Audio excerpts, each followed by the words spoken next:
नमस्ते बच्चों, मैं सपना जैन आपको क्लास 4th हिंदी का पाठ 7 पढ़ाने वाली हूँ, जिसका नाम है दान का हिसाब। तो चलिए शुरू करते हैं।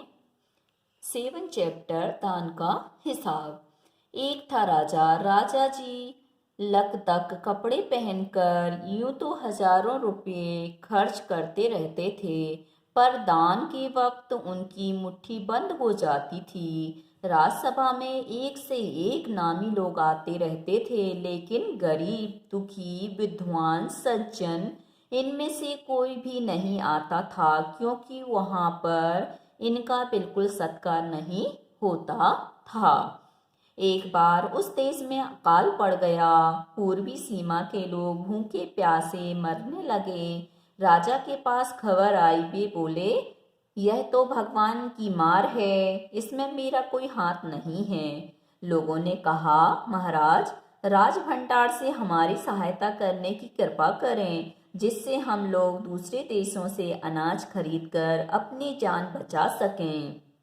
राजा ने कहा, आज तुम लोग अकाल से पीड़ित हो, कल पता चलेगा कहीं भूकंप आया है, परसों सुनूंगा कहीं के लोग बड़े गरीब हैं, 2 वक्त की रोटी नहीं जुटती। इस तरह सभी की सहायता करते करते जब राज भंडार खत्म हो जाएगा, तब खुद मैं ही दिवालिया हो जाऊंगा। यह सुनकर सभी निराश होकर लौट गए। आगे देखते हैं।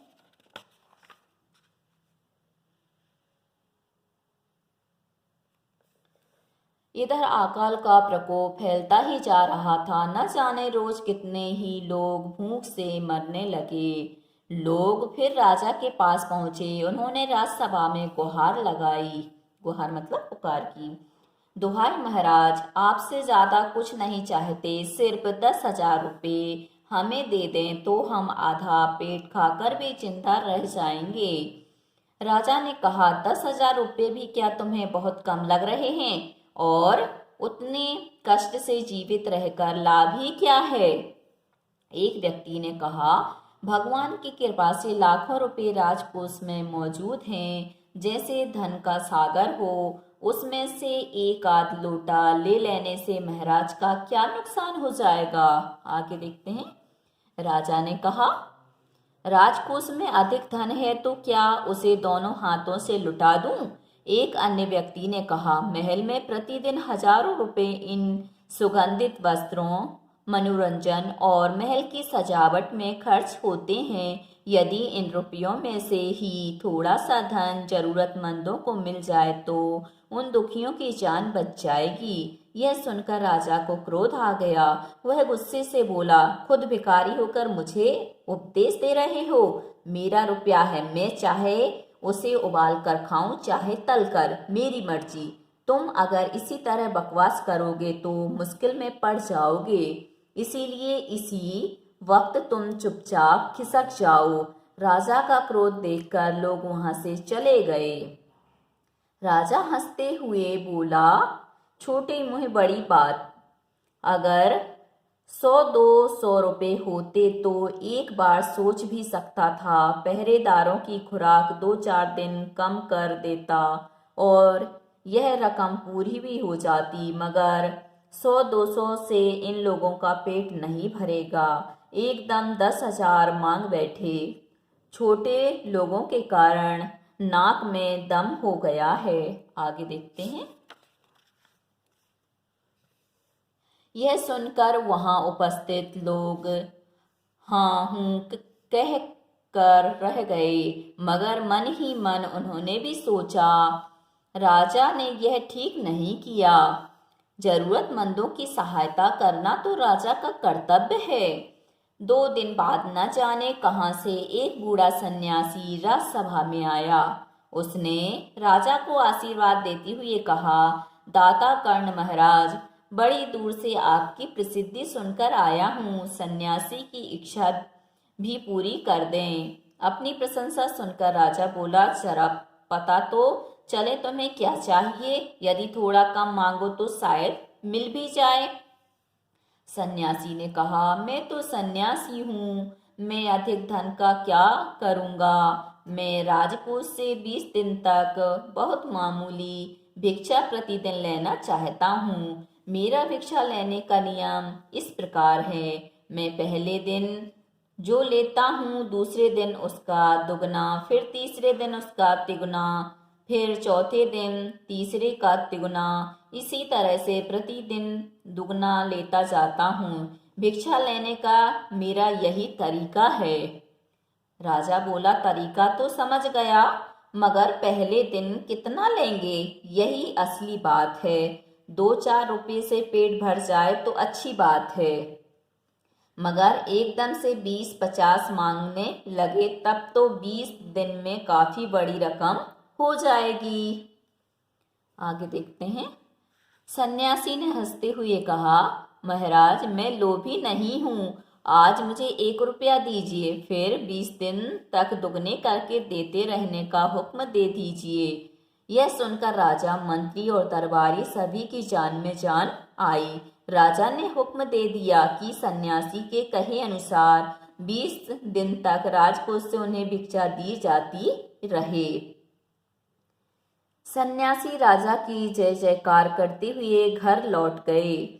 राजा के आदेश के अनुसार राजभंडारी प्रतिदिन हिसाब करके सन्यासी को भिक्षा देने लगा। इस तरह 2 दिन बीते, 10 दिन बीते, 2 सप्ताह तक भिक्षा देने के बाद भंडारी ने हिसाब करके देखा कि दान में काफी धन निकला जा रहा है। यह देखकर उन्हें उलझन महसूस होने लगी। महाराज तो कभी किसी को इतना दान नहीं देते थे। उसने यह बात मंत्री को बताई। मंत्री ने कुछ सोचते हुए कहा, वाकई यह बात तो पहले ध्यान में ही नहीं आई थी, मगर अब कोई उपाय भी नहीं है, महाराज का हुक्म बदला नहीं जा सकता। इसके बाद फिर कुछ दिन बीते। भंडारी फिर हड़बड़ाता हुआ मंत्री के पास पूरा हिसाब लेकर आ गया। हिसाब देखकर मंत्री का चेहरा फीका पड़ गया। वह अपना पसीना पोंछकर, सिर खुजलाकर, दाढ़ी में हाथ फेरते हुए बोला, यह क्या कह रहे हो? अभी से इतना धन चला गया है तो फिर 20 दिनों के अंत में कितने रुपए होंगे? भंडारी बोला, जी पूरा हिसाब तो नहीं किया है। मंत्री ने कहा, तो तुरंत बैठकर अभी पूरा हिसाब करो। आगे देखते हैं।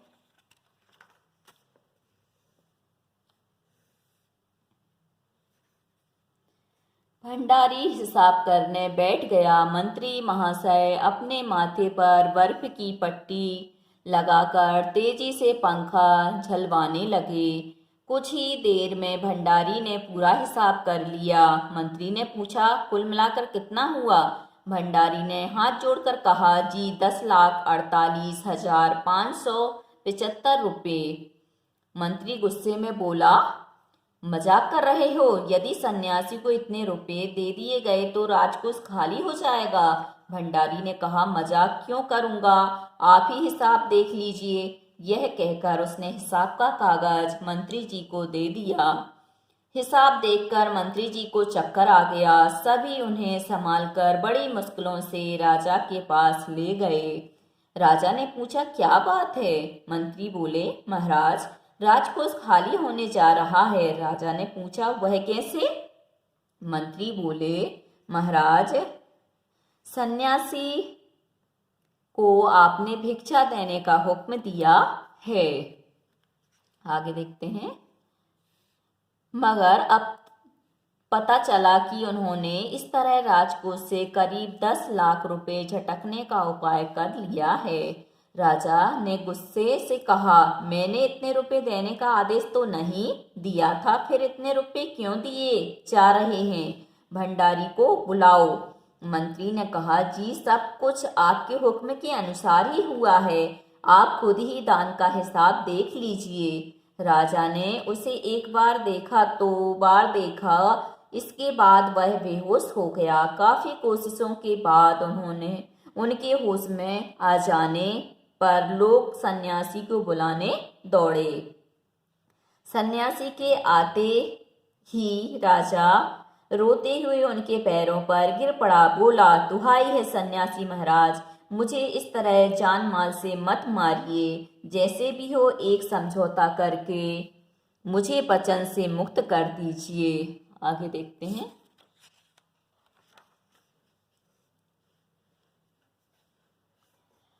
अगर आपको 20 दिन तक भिक्षा दी गई तो राजकोष खाली हो जाएगा, फिर का राजकाज कैसे चलेगा? सन्यासी ने गंभीर होकर कहा, इस राज्य में लोग अकाल से मर रहे हैं, मुझे उनके लिए केवल 50,000 रुपये चाहिए।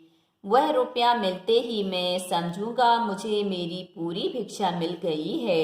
राजा ने कहा, परंतु उस दिन एक आदमी ने मुझसे कहा था कि लोगों के लिए 10,000 रुपये ही बहुत होंगे। सन्यासी ने कहा, मगर आज मैं कहता हूँ कि 50,000 से एक पैसा कम नहीं लूंगा। राजा गिड़गिड़ाया, मंत्री गिड़गिड़ाए, सभी गिड़गिड़ाए, मगर सन्यासी अपने वचन पर डटा रहा। आखिरकार लाचार होकर राजकोष से 50,000 रुपये सन्यासी को देने के बाद ही राजा की जान बची। पूरे देश में खबर फैल गई कि अकाल के कारण राजकोष से 50,000 रुपये राहत में दिए गए हैं। सभी ने कहा, हमारे महाराज कर्ण जैसे ही दानी हैं। इस कहानी को लिखने वाले हैं सुकुमार राय जी। इसमें बताया गया है कि हम जब ज़्यादा कंजूसी करते हैं तो हमारा जो पैसा होता है वह किसी न किसी रूप में क्या है, चला जाता है। तो यहाँ पर भी राजा क्या है, बहुत ज़्यादा कंजूस था। तो कंजूस होने के कारण वो क्या है, दान नहीं देता था, और लोग मांगने आते थे तब भी वो क्या है, नहीं देता था। तो इस बार सन्यासी को क्या करना पड़ा, दान लेने के लिए आना पड़ा। और सन्यासी ने क्या है, अपनी बुद्धि से, अपने ज्ञान से ऐसा फार्मूला निकाला कि जो राजा है वो राजा क्या है, दान देने के लिए लास्ट में तैयार हो गया। इसी प्रकार हमें क्या करना चाहिए, थोड़ा थोड़ा दान देते रहना चाहिए, क्योंकि यदि हम दान नहीं देते हैं तो हमारे पास जो पुण्य का खजाना है वह क्या है, धीरे धीरे कम होने लगता है। हम कंजूस तो माने ही जाते हैं, और साथ में क्या होता है, कभी कोई ऐसा आ जाता है जो हमें क्या है, बड़ा झटका भी देकर जा सकता है। जैसे सन्यासी ने राजा को दिया तो फिर राजा को समझ में आई कि मुझे क्या करना चाहिए था, क्या नहीं।